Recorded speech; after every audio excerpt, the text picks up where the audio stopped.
Hello friends, आइए आप सभी लोग जुड़ जाइए CKD stock market news channel में। आप सभी का बहुत बहुत स्वागत है। चैनल पर पहली बार विजिट कर रहे हैं, चैनल सब्सक्राइब कीजिएगा, वीडियो को लाइक कीजिएगा।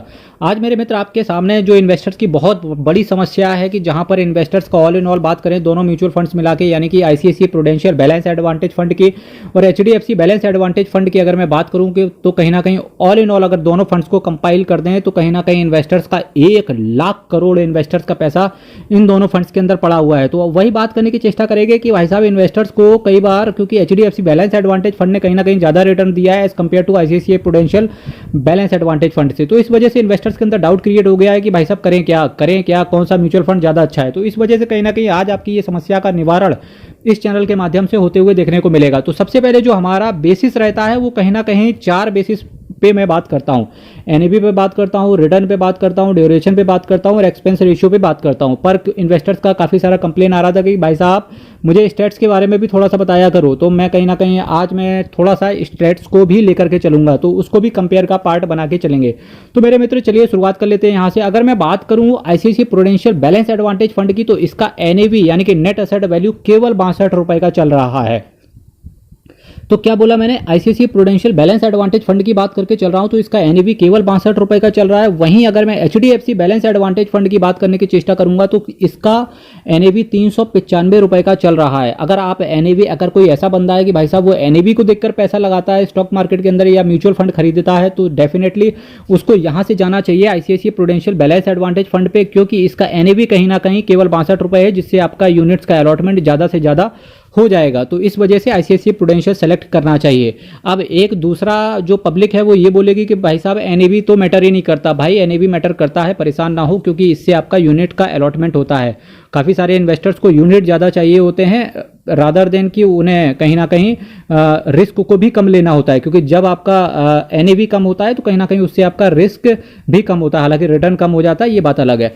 पर मेरे मित्र ऑल इन ऑल अगर मैं बात करूं तो देखिए फर्दर बात करते हैं एनएवी के हिसाब से अगर आप सेलेक्ट करने की चेष्टा करेंगे तो ICICI prudential balance advantage fund को प्रायोरिटी देनी चाहिए। आप किसी को भी प्रायोरिटी दे सकते हैं क्योंकि पैसा आपका है।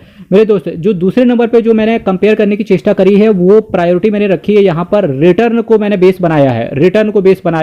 और जबकि मैं रिटर्न को बात कर रहा हूँ तो म्यूचुअल फंड में एक खूबसूरती होती है कि रिटर्न आपको यहाँ पर कंपाउंड होकर के मिलता है, यानी कि सीएजीआर के हिसाब से मिलता है, यानी कि कंपाउंड एनुअल ग्रोथ रेट के हिसाब से मिलता है। तो वहीं अगर मैं बात करूँ इस म्यूचुअल फंड की रिटर्न की तो भाई साहब ICICI prudential balance advantage fund ने जो आपका रिटर्न है 12.76% के सीएजीआर के हिसाब से अपने इन्वेस्टर्स को रिटर्न डिलीवर करके दिया है। वहीं एचडीएफसी बैलेंस एडवांटेज फंड ने अपने इन्वेस्टर्स को 15% के सीएजीआर के हिसाब से रिटर्न डिलीवर करके दिया है।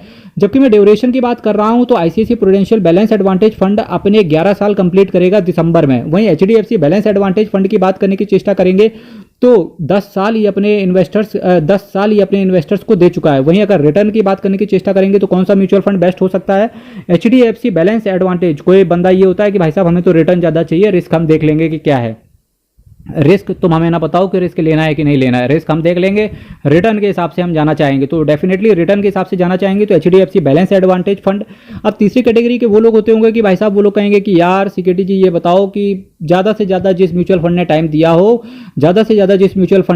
हो, क्योंकि मुझे ऐसा लगता है कि जो म्यूचुअल फंड ज़्यादा पुराने से काम कर रहा है वो म्यूचुअल फंड कहीं ना कहीं अच्छा काम करेगा। तो ऐसे समय पर आपको ICICI prudential balance advantage fund को प्रायोरिटी देनी चाहिए, क्योंकि इसको 11 साल ये दिसंबर के आसपास कंप्लीट कर लेगा। वहीं एचडीएफसी बैलेंस एडवांटेज फंड को कहीं ना कहीं 10 साल हुए हैं। अब जो 4th नंबर पे जो मैंने कैटेगरी रखी हुई है कंपेयर करने के लिए वो है एक्सपेंस रेशियो। भाई जिसका एक्सपेंस रेशियो कम होगा हम तो उसको सेलेक्ट करने की चेष्टा करेंगे, बाकी आप समझ लो कि क्या करना है। मेरे मित्र ऐसे समय पे आपको ICICI prudential balance advantage fund की बात करूंगा तो इसका एक्सपेंस रेशियो केवल 0.91% का है। वहीं एचडीएफसी बैलेंस एडवांटेज फंड की बात करने की चेष्टा करेंगे तो 0.84% का ये आपसे एक्सपेंस रेशियो लेकर के चल रहा है। तो एक्सपेंस रेशियो के हिसाब से बात करेंगे तो जिसका एक्सपेंस रेशियो कम हो आपने उसको सेलेक्ट करना चाहिए। तो यहाँ पर एचडीएफसी बैलेंस एडवांटेज फंड को प्रायोरिटी देनी चाहिए, क्योंकि इसका expense ratio as compare to ICICI prudential बहुत कम है, जो कि है 0.84% का।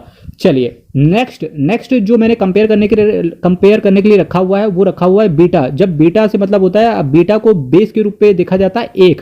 अगर किसी म्यूचुअल फंड का बीटा 1 से कम है तो वो म्यूचुअल फंड ज़्यादा अच्छा माना जाता है। बाकी बीटा जितना ज़्यादा कम उतना अच्छा म्यूचुअल फंड। अगर मैं बीटा की बात करके चल रहा हूं तो ICICI prudential balance advantage fund की बात करेंगे तो इसका बीटा है 0.45। एचडीएफसी बैलेंस एडवांटेज फंड की बात करने की चेष्टा करेंगे तो इसका बीटा है 0.93। अगर बीटा के हिसाब से बात करने की चेष्टा करेंगे तो आपको यहां से सेलेक्ट करना चाहिए, यानी कि जिसका कम बीटा यानी कि रिस्क उस म्यूचुअल फंड में कम है एज कंपेयर टू अदर। तो ICICI prudential balance advantage fund आपकी प्रायोरिटी होनी चाहिए, क्योंकि यहां पर रिस्क काफी हद तक कम है, क्योंकि इसका बीटा केवल 0.45 का है। अब मैं बात कर लेता हूं स्टैंडर्ड डेविएशन के हिसाब से, कि कभी कभी होता है कि भाई साहब ये बताओ कि स्टैंडर्ड डेविएशन के हिसाब से बताओ कि क्या है, क्या कहाँ सेलेक्ट करना चाहिए, कि हमें एसआईपी करना चाहिए, किन म्यूचुअल फंड्स में एसआईपी करना चाहिए, किन म्यूचुअल फंड्स में लमसम करना चाहिए। तो देखिए, अगर मैं स्टैंडर्ड डेविएशन के हिसाब से बात करूं तो 6.02 का standard deviation ICICI prudential balance advantage fund का है। वहीं एचडीएफसी बैलेंस एडवांटेज फंड की बात करेंगे तो इसका स्टैंडर्ड डेविएशन है 13.77। अगर स्टैंडर्ड डेविएशन के हिसाब से आप देखना चाहेंगे तो भाई साहब, अगर एसआईपी के लिए जो म्यूचुअल फंड बेस्ट हो सकता है वो है ICICI prudential balance advantage fund. अगर आप एसआईपी के लिए सोच रहे हैं तो डेफिनेटली आपकी प्रायोरिटी होनी चाहिए ICICI prudential balance advantage fund. अगर आपकी प्रायोरिटी है लमसम कि भाई साहब एक बार लमसम कर देंगे, बाकी ऐसी तैसी दुनिया कराए, हमसे मतलब नहीं है, एक बार हम पैसा डाल देंगे, बाकी हम सारी चीजें भूल जाएंगे, तो अगर आप लमसम के लिए देख रहे हैं तो वहां पर आपकी प्रायोरिटी होनी चाहिए एचडीएफसी बैलेंस एडवांटेज फंड, क्योंकि इसका कहीं ना कहीं स्टैंडर्ड डेविएशन ज्यादा है। अगर मैं ICICI prudential balance advantage fund की बात करूंगा तो यहां पर जो इक्विटी है 42.64% पैसा इक्विटी में पड़ा हुआ है। और वहीं अगर मैं एचडीएफसी बैलेंस एडवांटेज फंड की बात करेंगे तो आपका पैसा 60.71% पैसा इक्विटी में पड़ा हुआ है। इक्विटी मतलब शेयर्स में पड़ा हुआ है। अगर मैं डेट की बात करके चल रहा हूं तो डेट की बात करेंगे तो ICICI prudential balance advantage fund में 26.25% पैसा पड़ा हुआ है डेट में, जिसकी वजह से रिस्क आपका ज्यादा कम हो जाता है ICICI prudential balance advantage fund में। वहीं एचडीएफसी बैलेंस एडवांटेज फंड की बात करेंगे तो आपका डेट में पैसा पड़ा हुआ है 25.80% डेट में इनका पैसा पड़ा हुआ है, जिसकी वजह से डेट में कम पैसा है, यानी कि रिस्क आपका कहीं ना कहीं ज्यादा हो जाता है। यही रीजन है कि beta HDFC balance advantage fund का ज्यादा है। ठीक है, ऑल इन ऑल बात करें कि अगर आप एसआईपी के लिए ऐसा म्यूचुअल फंड देख रहे हैं जहां पर आपको रिस्क तो बिल्कुल नहीं लेना, कहीं ना कहीं आपको रिस्क बिल्कुल भी नहीं लेना, या आप ऐसा चेष्टा कर रहे हैं कि भाई साहब हमको केवल म्यूचुअल फंड 7% जो इन्फ्लेशन चल रहा है उसको बीट कर दे, साथ ही साथ 5% उसके ऊपर और दे दे, बस हम तो गंगा नहा लेंगे। तो अगर आप इस तरीके के म्यूचुअल फंड्स में इन्वेस्ट करने के लिए देख रहे हैं तो ICICI prudential balance advantage fund और एचडीएफसी बैलेंस एडवांटेज फंड, इन दोनों में से आप किसी भी एक को प्रायोरिटी दे सकते हैं। इनमें से भी अगर मैं बात करूं, अगर आप सोच रहे हैं कि भाई साहब एसआईपी को कंटिन्यू करेंगे तो ऐसे समय पर एसआईपी के लिए आपकी प्रायोरिटी होनी चाहिए ICICI prudential balance advantage fund. वहीं अगर लमसम के लिए अगर आप देख रहे हैं किसी फंड को जहां पर रिस्क काफी हद तक कम आपको देना पड़े तो एचडीएफसी बैलेंस एडवांटेज फंड आपकी प्रायोरिटी हो सकती है। ऑल इन ऑल अगर बात करें तो दोनों ही म्यूचुअल फंड बेहतरीन है। तो होप्स हो कि आपको सारी चीजें यहां से क्रिस्टल क्लियर हो गई होंगी कि एसआईपी के लिए कौन सा फंड बेस्ट है, लमसम के लिए कौन सा फंड बेस्ट है, और जो ये डायनामिक एसेट एलोकेशन फंड होते हैं, ये कहीं ना कहीं दोनों ही जो कैटेगरी है डायनामिक एसेट एलोकेशन फंड से बिलोंग करते हैं। और जो इस कैटेगरी के जो इस कैटेगरी के म्यूचुअल फंड्स होते हैं तो ऐसे लोगों को ये फंड ज़्यादा प्रायोरिटी देनी चाहिए जिनका एज 50 साल के ऊपर है या जो रिस्क बहुत कम लेना चाहते हैं, क्योंकि कहीं ना कहीं अगर इनमें आपका रिस्क कम जा रहा है तो कहीं ना कहीं इस वजह से आपका रिटर्न भी कम मिल रहा है। जो लोग रिस्क दे सकते हैं या रिस्क ले सकते हैं तो उनके लिए small cap, mid cap, large cap, flexi cap, ये सारे तरीके के म्यूचुअल फंड्स हो सकते हैं। फिर भी अल्टीमेट डिसीजन आपने लेना है, क्योंकि पैसा आपका है मेरे दोस्त।